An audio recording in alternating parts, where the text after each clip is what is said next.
kita akan membahas kematian, bahwa kematian tidak akan terjadi sebelum jadwalnya tiba. Saya memilih ini sebenarnya atas usulan dari salah satu dari anggota kita. Waktu itu minta saya membahas tentang kematian, tapi tentu banyak aspek yang perlu dibahas. Cuma untuk saat ini saya akan membahas yang boleh dibilang di permukaannya, yang lahiriah. Nanti suatu saat kalau dirasa perlu kita membahas lebih lanjut, misalnya apa yang terjadi setelah kematian itu, terus besok di padang mahsyar bagaimana dan sebagainya. Itu nanti kalau ada perkembangan atau ada permintaan. Tapi pagi ini saya ingin membahas secara umum saja, dan judul ini saya pilih karena ada nuansa ketakutan akan kematian. Maka saya memilih judul yang kira-kira bisa mengurangi lah paling tidak, agar tidak takut akan kematian. Syukur kalau tidak ada sama sekali, ya. Paling tidak kalau ada ketakutan bisa berkurang. Kenapa ada ketakutan? Karena belakangan ini kita sering mendengar orang mengatakan dengan nada galau bahwa setiap hari selalu ada berita meninggalnya seorang saudara, teman dekat, atau tetangga. Sebagian meninggal dunia karena COVID-19, dan sebagian lainnya karena penyakit yang sudah lama diderita. Bagi beberapa orang, kegalauan menjadi tinggi kalau mereka memperhatikan angka kematian karena COVID-19 yang menurut covid19.go.id, jumlah mereka yang meninggal karena COVID di seluruh Indonesia sampai dengan hari Senin kemarin itu 84.766. Apakah besar ini?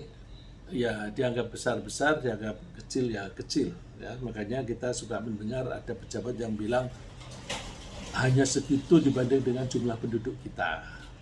Tapi ada yang kemudian marah, oh ini masalah kematian kok dibilang hanya segitu.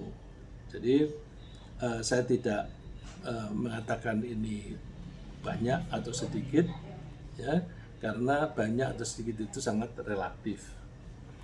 Dan kita sering mendengar berita ulama ini meninggal, ulama itu meninggal.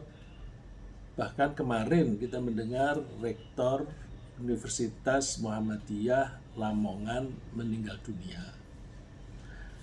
Kemudian kita merasa ini kok makin banyak orang alim meninggal. Sebenarnya ada kemungkinan jumlah ulama yang meninggal hari-hari ini dengan tahun-tahun yang lalu kira-kira sama saja. Cuma sekarang ini karena ada medsos yang kita gampang sekali mendapatkan informasi, lalu berita-berita itu ada.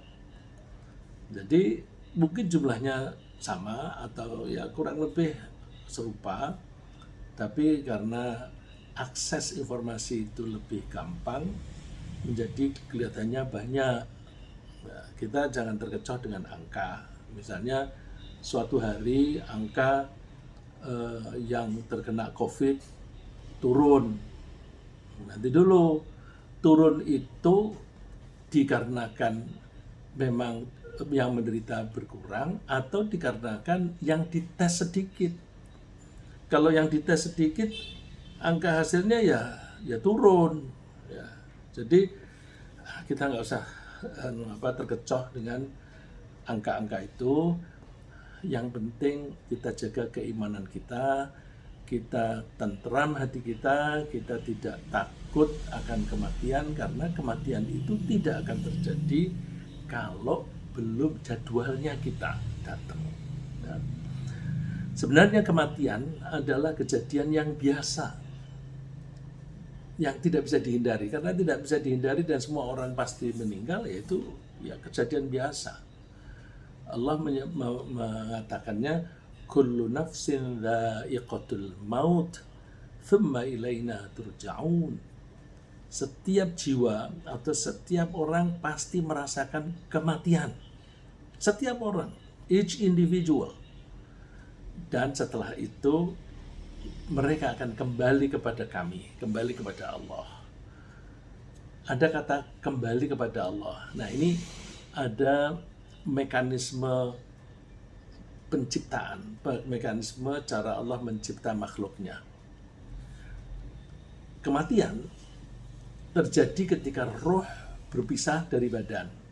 Nah, ini yang kita percayai. Ya. Ada orang mengatakan kematian dengan definisi yang lain, silakan. Ya. Tapi kalau saya berusaha memahami ayat yang ada di Al-Quran, yang namanya kematian adalah berpisahnya roh dari badan secara permanen. Pakai secara permanen. Ketika seorang tidur, roh juga berpisah dari badan, tapi hanya untuk sementara waktu saja. Dan nanti kembali lagi bergabung dengan badannya ketika dia bangun kembali. Ini dasarnya adalah ayat 42 dari surat Az-Zumar. Allah berfirman, Allahu yatawaffal anfusa hina mautiha wallati lam tamut fi manamiha. Allah mewafatkan. Di sini dipakai kata tawaffa, yatawaffa. Tawaffa, yatawaffa artinya mewafatkan. Allah mewafatkan jiwa-jiwa atau orang-orang ketika mati dan ketika tidur. Tentu ketika tidur tidak mati. Ya. Kalau latar-belakangnya Allah mewafatkan manusia-manusia baik ketika matinya maupun yang tidak mati tapi di dalam tidurnya. Itu agak ribet kalau kita pakai terjemahan kata per kata. Jadi mudahnya bahwa Allah itu mewafatkan orang baik ketika mati maupun ketika tidur. Cuma ada bedanya. Fayumsikul lati qadha 'alaihal maut. Allah memegang terus, di-hold terus roh dari orang yang sudah diputuskan mati. Jadi rohnya tidak kembali lagi ke badannya. Wa yursilul ukhra ila ajalin musamma. Tapi yang tidur, rohnya dilepaskan kembali sehingga dia masuk kembali ke dalam badannya sampai waktu yang sudah ditentukan. Nah, waktu yang sudah ditentukan itu adalah ketika ajal tiba, ketika tiba jadwalnya untuk dia mati. Inna fi dzalika laayatil liqaumin yatafakkarun. Allah menutup ayat ini dengan sesungguhnya dalam hal itu ada tanda-tanda kekuasaan Allah bagi orang yang mau berpikir. Jadi kita memang didorong oleh Allah untuk berpikir, merenungkan tentang kejadian kita sendiri. Yang dimaksud dengan waktu yang ditentukan dalam ayat tersebut adalah jadwal kematian yang biasa disebut dengan ajal, yang ditentukan untuk masing-masing individu. Jika jadwal kematian seseorang tertentu telah tiba, maka kematian itu tidak bisa ditunda. Maju pun juga tidak bisa. Meskipun dia tidak terinfeksi virus COVID-19 dan tidak menderita sakit apapun, kalau jadwalnya sudah tiba, ya mati aja. Sebaliknya, bila jadwal kematian seseorang belum tiba, maka dia tidak akan mati saat itu meskipun dia terinfeksi virus COVID-19 atau dalam keadaan sakit keras atau mengalami kecelakaan yang berat.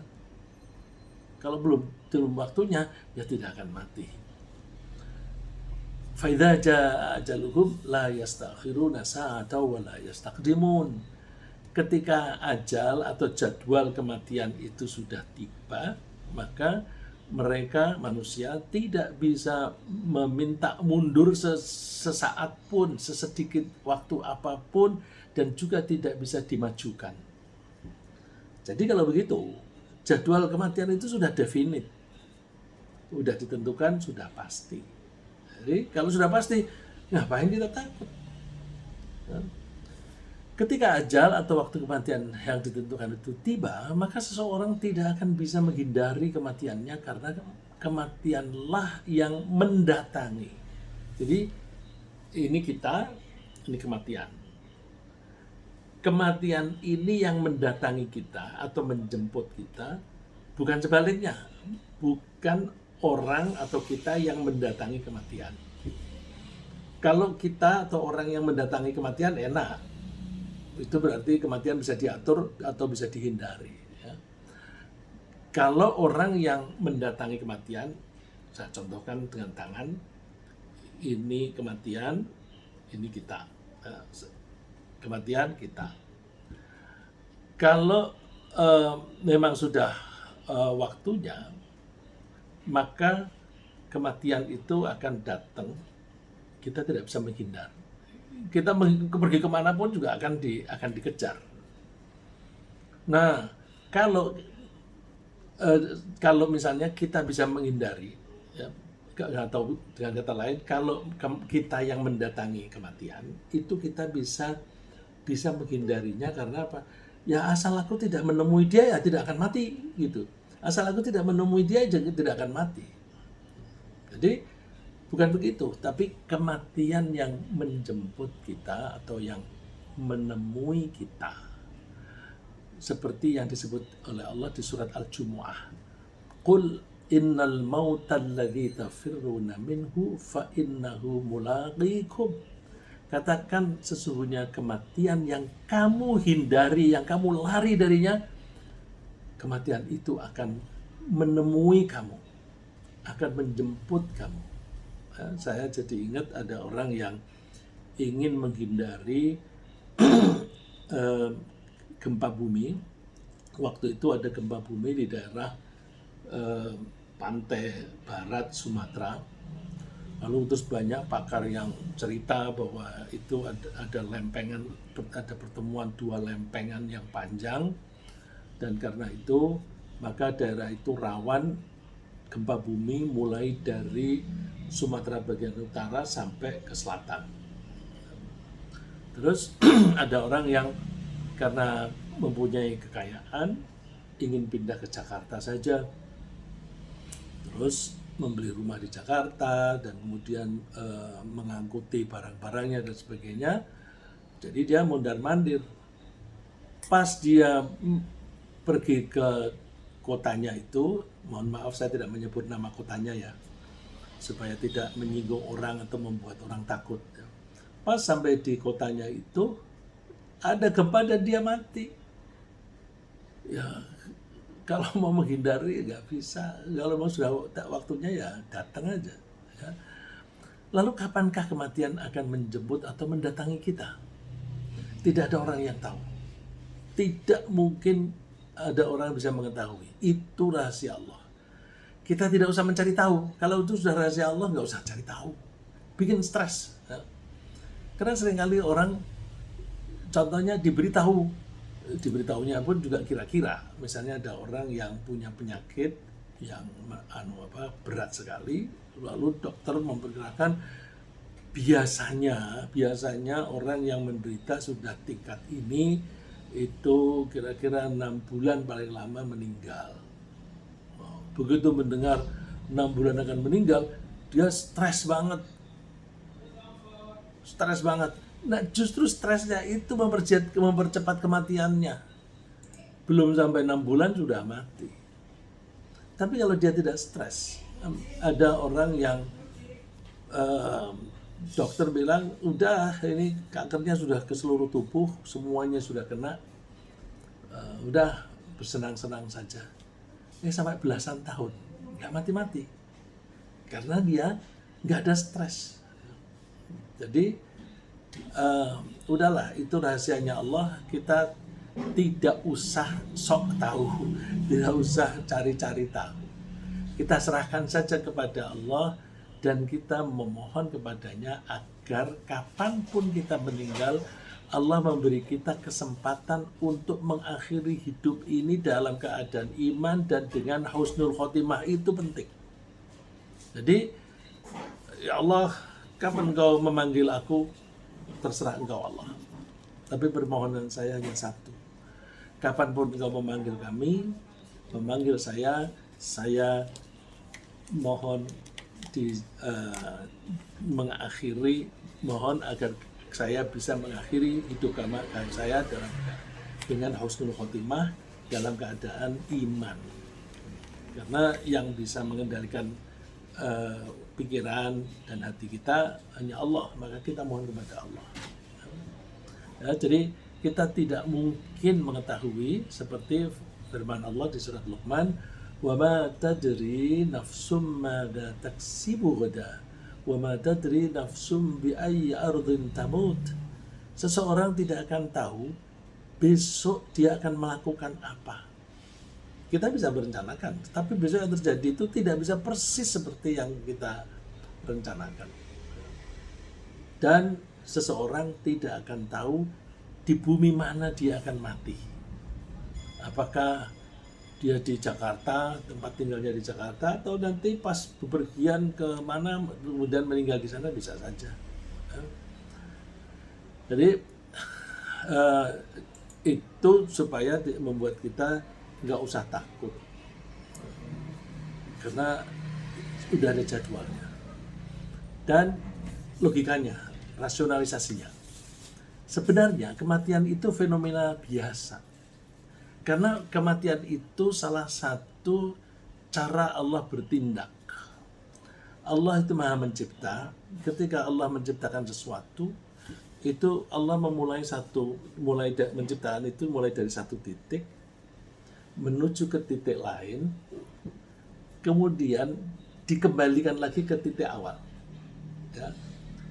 Mulai dari satu titik menuju ke titik lain dan nanti akan kembali. Kembali ini kalau bahasa Inggrisnya reverse, ya. Reverse. Kalau dalam bahasa Indonesia kembali yang reverse dan kembali yang pulang itu sama. Ya. Tapi ini kalau dalam bahasa Inggris ada return, ada reverse. Nah, kata yang digunakan dalam bahasa Arab ini bisa berarti dua-duanya. Innahu yabda'ul khalqa tsumma yu'idu. Sesungguhnya Allah memulai penciptaan makhluk, kemudian dia terjadi, terus dikembalikan lagi. Dari tidak ada menjadi ada, nanti tidak ada lagi. Juga begitu juga, dari lemah nanti lama-lama jadi kuat. Kalau sudah kuat, nanti ada titik klimaksnya.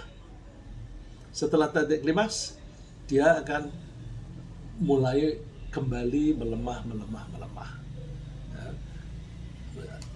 Tentu perjalanan dari titik awal menuju titik tertentu, klimaks tadi, dan kembali lagi ke titik awal itu selalu melalui beberapa tahapan.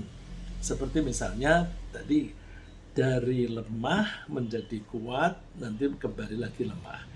Dari tidak tahu apa-apa, bayi lahir tidak tahu apa-apa, nanti belajar jadi pinter, terus mulai deh menjadi pelupa dan sebagainya. Terus lama-lama karena banyak yang lupa menjadi bodoh, suatu saat menjadi pikun, nggak tahu apa-apa lagi. Ya. Allah memberikan gambaran semacam itu di surat Ar-Rum. Allahul ladzi khalaqakum min dha'fin thumma ja'ala min ba'di dha'fin quwwatan thumma ja'ala min ba'di quwwatin dha'fan wa syaibah. Allah menciptakan kalian mulai dari lemah, kemudian setelah lemah jadi kuat, setelah kuat nanti menjadi lemah kembali dan tua. Yakhluqu ma yasha, Allah menciptakan itu seperti yang Dia kehendaki. Nah, kehendaknya Allah itu biasanya ada patternnya, ada polanya. Polanya seperti itu. Wa huwal alimul qadir, Allah Maha mengetahui dan Maha kuasa. Itulah sebabnya ketika seseorang meninggal dunia, dia sebenarnya sedang mengikuti tahapan atau proses kembali, proses reversion seperti itu. Dan itu adalah janji Allah. Kalau itu janji Allah pasti terjadi. Dan kembali kepada Allah itu tidak sia-sia. Karena orang yang kembali itu kembali dalam rangka dipanggil Allah untuk menerima hadiah.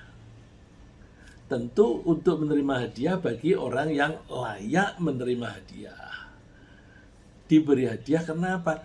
Karena selama hidup itu adalah masa bertugas.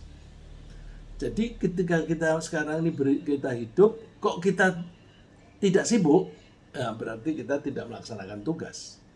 Nah, kalau kita hidup dengan benar, maka hidup ini adalah kesempatan untuk melaksanakan tugas. Nanti suatu saat kita akan dipanggil lagi oleh Allah.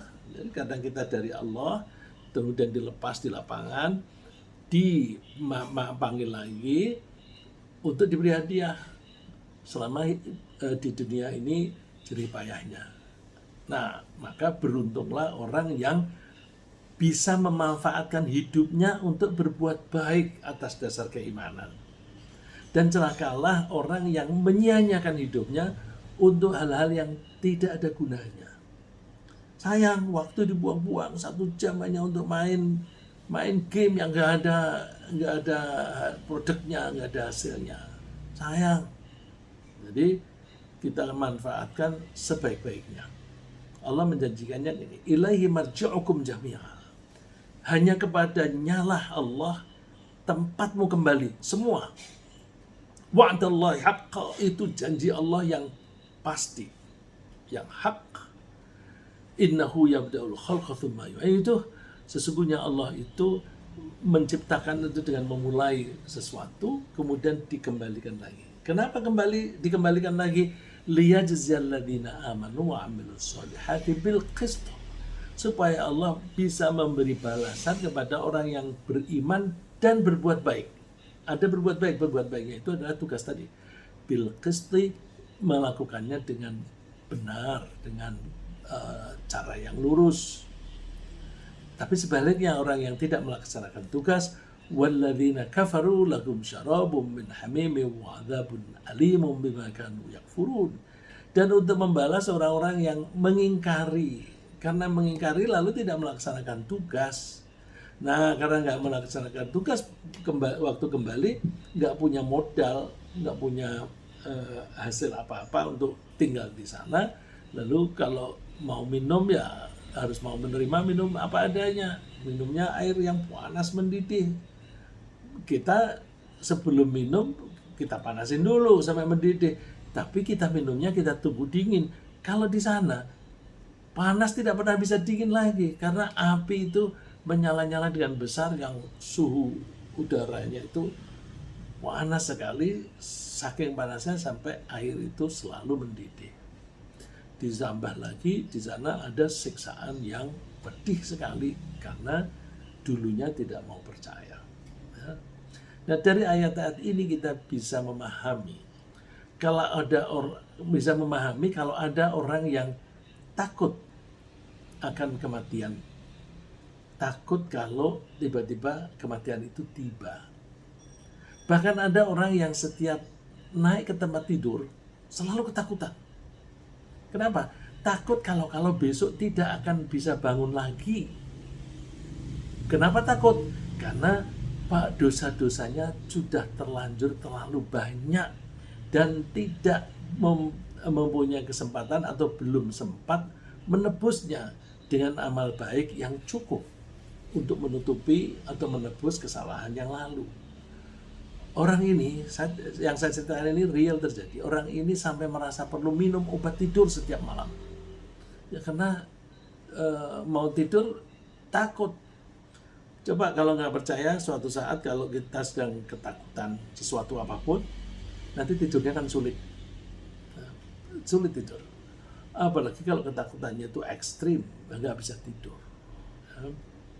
Jadi Sebaliknya, ada orang yang biasa-biasa saja menghadapi kemungkinan datangnya mati.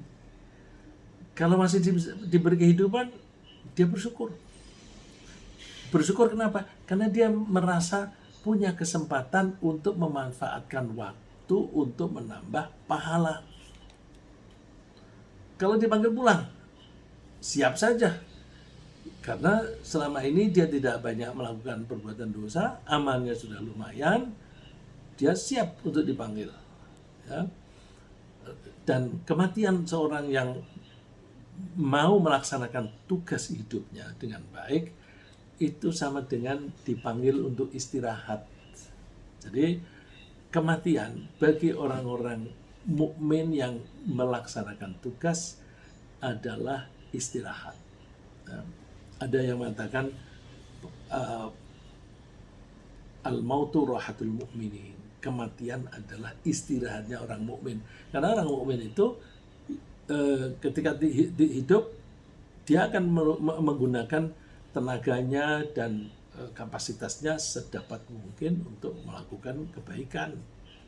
Jadi pasti sibuk. Kalau orang bilang capek, alhamdulillah capek. Jadi sore-sore, aduh capek. Kalau seseorang itu mengatakan capek, itu berarti kan dalam seharian dia sudah memanfaatkan kapasitasnya untuk berbuat sesuatu. Kalau dia memanfaatkan untuk sesuatu yang ada hasilnya, ada produknya, berarti dia produktif. Jadi kalau capek yang normal itu, capeknya itu adalah indikasi bahwa hari itu kapasitas sudah dimanfaatkan dengan baik. Nggak usah mengeluh. Kalau tidak capek, malah sayang. Berarti dia tidak menutilize, tidak memanfaatkan kapasitasnya dengan baik. Tadi saya katakan bahwa kematian bagi orang Islam itu istirahat. Istilah yang disebut Rasulullah bukan seperti yang saya katakan tadi, tapi maksudnya sama. Ini ada Abu Qatadah cerita suatu saat Rasulullah berpapasan dengan jenazah. Orang yang meninggal dibawa ke kuburan. Komentar Rasulullah, mustarih wa mustarah minhu. Apa itu? Orang itu istirahat dan orang lain istirahat. Penasaran nih, kok komentarnya kok aneh. Jenazah lewat, dia istirahat dan orang lain istirahat dari dia. Mereka lalu bertanya, mal mustarih wal mustarah minhu. Apa itu maksudnya? Dia istirahat dan orang lain istirahat dari dia. Rasulullah menjawab, al-abdul mu'min yastarihu min nasabid dunya wa adhaha ila rahmatillah. Seorang hamba yang beriman ketika mati itu artinya dia istirahat dari kecapean tinggal di dunia, kecapean merasakan jerih payahnya atau bahkan kadang-kadang disakiti oleh orang lain. Istirahat, tidak lagi dicapai orang lain, ila rahmatillah, menuju kepada kasih sayang Allah. Jadi kematian itu bagus untuk orang mereka seperti itu. Wal abdul fajiru yastarihu minhu al ibad wal bilad was syajar wad dawab. Sebaliknya, kalau ada seorang yang suka melakukan durhaka, ya, suka melanggar ini melanggar itu, suka mencuri, suka membunuh dan sebagainya, maka matinya orang itu berarti istirahatnya bagi orang lain, istirahatnya bagi negara, istirahatnya bahkan bagi pohon-pohon pun ikut istirahat. Karena kalau orang itu masih hidup, pohon-pohon bisa ditebangin, bisa rusak. Dan juga binatang-binatang merasa istirahat. Lega, orang itu sudah meninggal. Nah, kita jangan memilih yang kedua. Yang kedua, matinya kita, orang lain lega. Kalau bisa, kita itu memanfaatkan hidup kita untuk diri sendiri maupun orang lain. Nah, lalu hubungan dengan agar kita tidak galau mengenai kemungkinan datangnya kematian sewaktu-waktu, kita tanamkan pada pikiran kita bahwa sisa umur kita ini baik panjang maupun pendek adalah kesempatan yang masih diberikan oleh Allah. Jadi kalau kita masih hidup sekarang ini, kita nggak tahu. Saya masih hidup 5 menit lagi, 1 jam lagi, atau 1 tahun lagi, nggak tahu. Tapi pokoknya bahwa aku masih hidup, berarti ini kesempatan bagiku. Kesempatan yang diberikan oleh Allah untuk menambah pahala, untuk menambah bekal yang bisa kita bawa besok di akhirat. Lalu kita camkan bahwa kesempatan ini adalah kenikmatan yang tidak akan pernah kembali. Saya ulang, kesempatan adalah kenikmatan yang tidak akan pernah kembali lagi. Kalau orang bilang, nah sekarang hari Rabu, besok minggu depan kan ada Rabu lagi, minggu depannya lagi ada Rabu lagi. Enggak, Rabunya sekarang dan Rabunya minggu depan itu beda. Rabu sekarang itu tanggal 28 Juli 2021. Tidak akan kembali. Minggu depan itu sudah bukan tanggal 28 Juli. Ya. Jadi dengan begitu, tidak akan pernah kembali lagi selamanya sampai hari kiamat. Never. Jadi kalau itu kesempatan itu datang hilang, sayang kalau kita nggak memanfaatkannya. Ada pepatah pakai bahasa Inggris, opportunity never knocks twice at any man's door. Opportunity, kesempatan, never knocks twice, tidak pernah mengetuk 2 kali, mengetuk pintu atau mengetuk hati kita. Ini kamu punya kesempatan nih. Terus tidak dimanfaatkan, dia nggak datang lagi. Ya, dia tidak akan datang lagi. Maka kita bisa memahami pesan Rasulullah SAW agar kita tidak pernah memiliki keinginan untuk mati. Jadi nggak usah punya keinginan mati, ngapain? Oh belum waktunya ya nggak akan mati-mati, malah stres nanti. Jadi kalau belum waktunya ya udah jalani aja. Karena tambahan umur itu tadi yang saya bilang adalah kesempatan menambah kebaikan atau sebaliknya kesempatan mengakhiri dan menghindari kejahatan. Kalau misalnya kita dulu tuh sering melakukan kejahatan atau keburukan, terus kita masih hidup, mumpung masih hidup aku akan berhenti melakukan itu.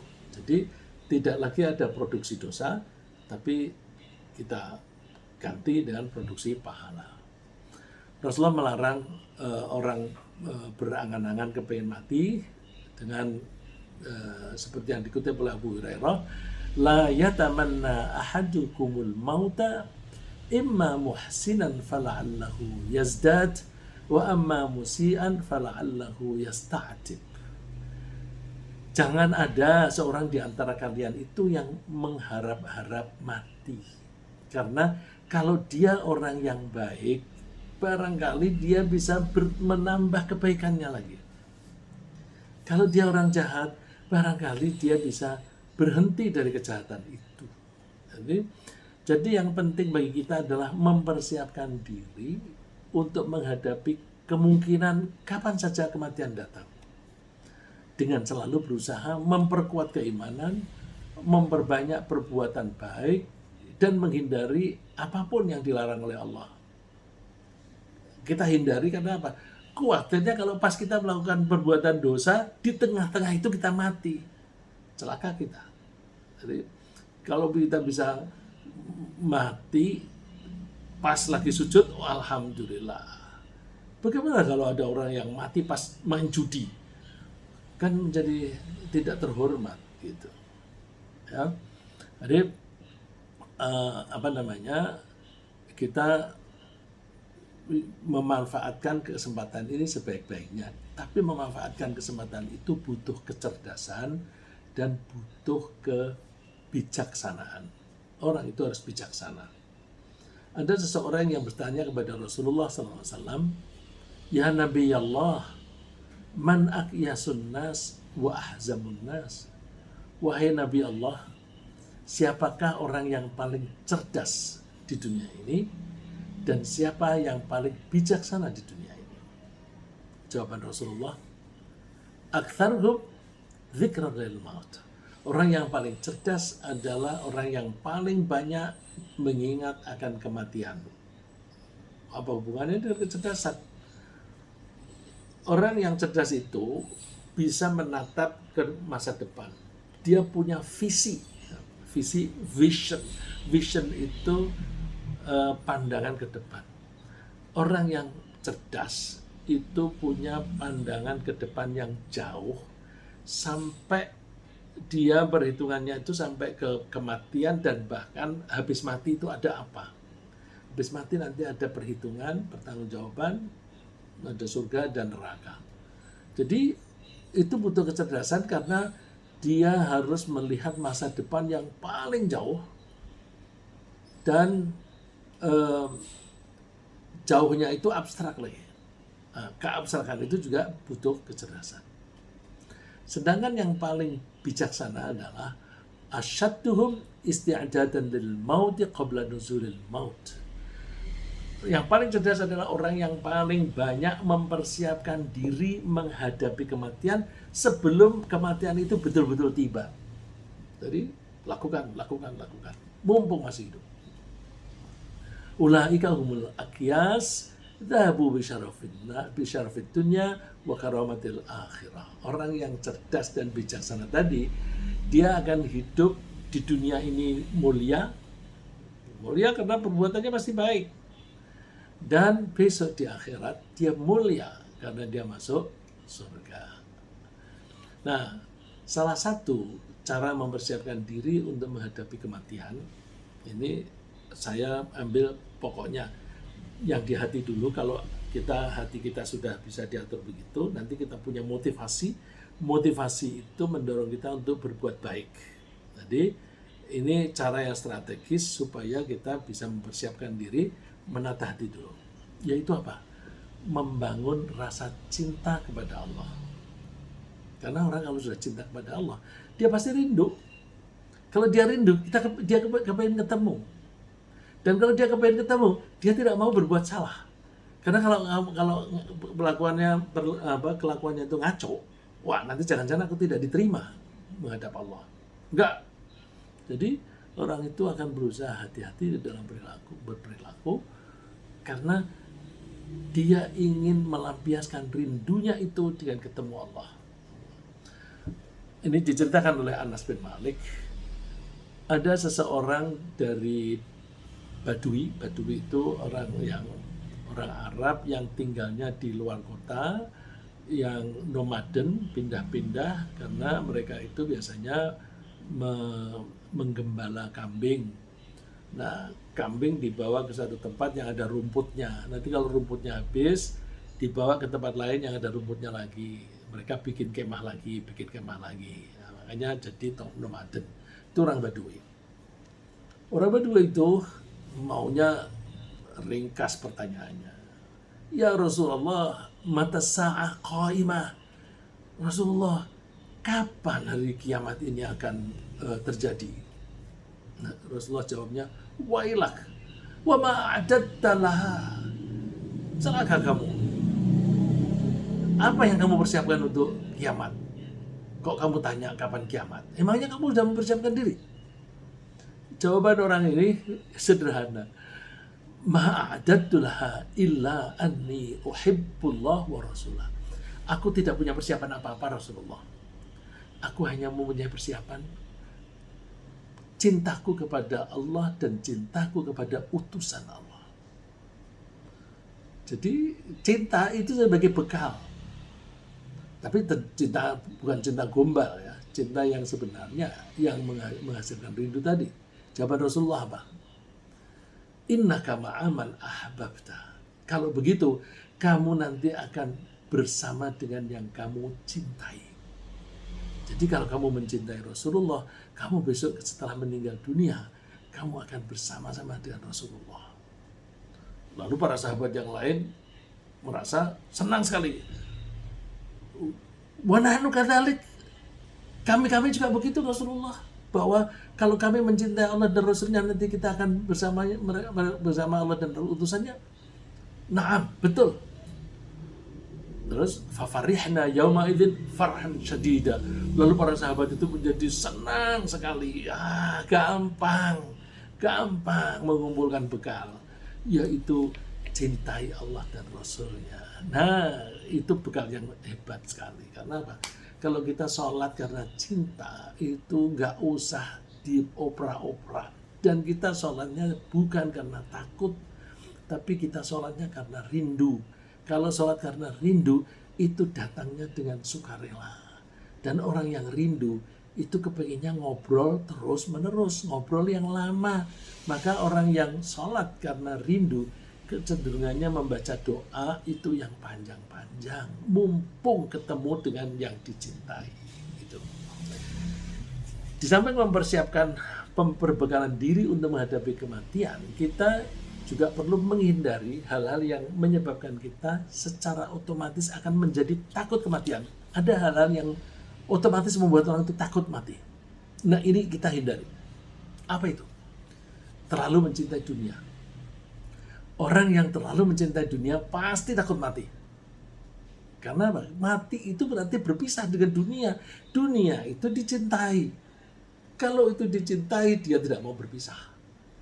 Maka dia sangat takut kalau mati. Nah, cinta keduniaan itu bisa muncul kalau seseorang kurang yakin. Apalagi kalau tidak percaya akan hari pembalasan. Nggak percaya pada hari pembalasan. Yang penting pokoknya hidup enak. Dia tidak meyakini hari pembalasan, bahwa nanti ada surga dan neraka. Mungkin dia bilang, aku percaya, tapi tidak dibuktikan dengan perilakunya. Nah, orang semacam ini beranggapan bahwa hidup di dunia adalah satu-satunya kesempatan untuk menikmati lezatnya makanan, menikmati indahnya kemewahan, dan menikmati dipuji orang lain, atau menikmati ditaati oleh orang lain, ditaati karena kekuasaannya. Jadi ini orang yang mempunyai dorongan nafsu berkuasa, itu karena ingin menikmati bahwa dia mengatakan apa-apa dituruti, nurut ya, gitu. Nah, itu bisa menjadi penyakit. Dituruti orang itu kadang-kadang perlu, tetapi kalau berlebihan itu menjadi masalah. Ya. Orang ini akan sengsara di dunia dan juga di akhirat. Kenapa? Di dunia dia akan diperbudak oleh hartanya sendiri. Coba orang yang menikmati indahnya punya koleksi mobil mewah, itu tiap hari kan ada seorang eksekutif tambang batu bara meninggal umur 58, koleksi mobilnya itu ada puluhan, itu ada Lamborghini, ada ya macam-macam mobil balap itu yang harganya mahal-mahal, ada Ferrari segala. Mati. Coba dia setiap hari kan diperbudak oleh hartanya sendiri. Diperbudak, dilap. Nanti kalau nggak punya tenaga, panggil orang. Mentang-mentang punya duit, panggil sini. Aku bayar. Dia ngeluarkan duitnya untuk itu. Terus dia harus menyediakan ruangan khusus untuk parkir itu. Dan sebagainya. Jadi dia diperbudak oleh hartanya sendiri. Dan besok di akhirat, dia disiksa di neraka. Allah wanti-wanti di surat At-Taubah, "Qul in kana aba'ukum wa abna'ukum wa ikhwanukum wa azwajukum wa ashiratukum wa amwalun iqtaraftumuha wa tijaratun takhshawna kasadaha wa masakin tardawnaha ahabba ilaikum min Allah wa rasulihi wa jihadin fi sabilihi fatarabbasu hatta ya'ti Allahu bi amrih wallahu la yahdil qaumal fasiqin." Ini gambarannya keduniaan, termasuk anak-anak. Ya. Katakan, kalau kamu lebih mencintai orang tuamu, mencintai anak-anakmu, saudaramu, pasanganmu, saudaramu, dan harta, ya, dan harta yang kamu kumpulkan, dan juga kamu lebih mencintai perdagangan, bisnis yang kamu takut rugi, dan kamu mencintai rumah tempat tinggal itu melebihi daripada cintamu kepada Allah dan Rasulnya dan berjuang di jalan Allah, maka tunggu sampai Allah mendatangkan keputusannya. Artinya tunggu keputusan Allah itu adalah siksaan. Paling tidak orang yang mencintai mobil misalnya, ya mungkin hanya satu, mobilnya masih baru, dia akan tersiksa kalau mobilnya tergores sedikit saja marah-marah. Wah, ini kalau aku ngecat ini harganya sekian juta ini. Apalagi kalau mobil BMW atau Mercy itu catnya beda. Itu satu goresan paku sedikit aja udah banyak. Terus dia sedih. Walah, tergores sedikit itu aja sedih. Jangankan tergores, ada orang yang sopirnya itu kalau misalnya pas ngobrol kemudian bersandaran di mobil, itu marah-marah. Jangan bersandar, itu bisa penyok. Kalau mobil yang bagus-bagus, Mercy begitu disandari nggak penyok karena tebal platnya. Tapi karena cintanya kepada harta itu membuat dia tersiksa. Parkir saja, di mana parkirnya? Jangan-jangan hilang dan sebagainya. Tapi ini tidak berarti bahwa kita tidak boleh berbisnis dan tidak boleh menjadi kaya. Orang Muslim kaya yang solih itu lebih baik daripada orang miskin. Kita boleh berbisnis dan boleh menjadi kaya asal semuanya itu tidak membuat kita lalai akan tugas dari Allah. Ya, hidup ini kan tugas. Asal tidak lupa tugas. Allah memberikan gambaran orang-orang seperti itu. Rijalul la tulhihim tijaratu wala bai'un 'an dzikrillah wa 'anis shalah dan seterusnya.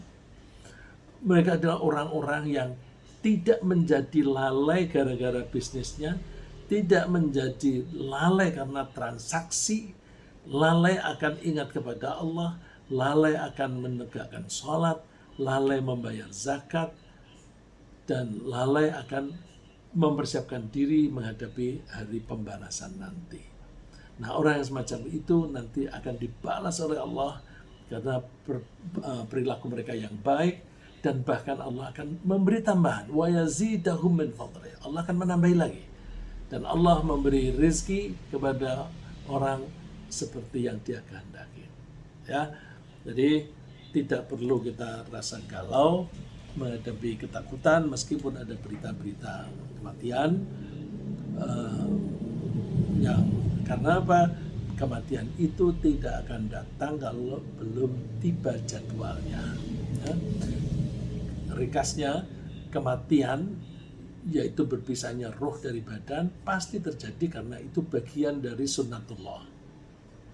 Kematian mendatangi orang, bukan orang mendatangi kematian. Jadwal kematian sudah dipastikan, tak bisa maju dan tidak bisa mundur. Bukan hanya manusia, negara pun itu ada ajalnya, ada lifetime-nya. Ya kalau kita pelajari di sejarah itu kan kerajaan ini itu dari saat tahun sekian sampai sekian. Kita nggak tahu ini Indonesia ini dari tahun 45 sampai kapan. Nah, maka kita harus bersama-sama ikut menjaga supaya negara kita ini tetap utuh. Ya. Jadi manusia individual secara individu maupun masyarakat secara menyeluruh negara misalnya itu kalau kematiannya itu sudah ditentukan oleh Allah, tidak bisa maju, tidak bisa mundur. Dan hidup adalah kesempatan untuk menambah pahala dan mati adalah kesempatan beristirahat. Yang penting adalah mempersiapkan bekal sebelum mati, termasuk membangun rasa cinta kepada Allah. Demikian ringkasan pagi ini. Semoga Allah meneguhkan iman di hati kita sepanjang masa, sehingga kapanpun Allah memanggil kita, kita akan mengakhiri hidup dalam keadaan iman dan dengan husnul khotimah. Amin.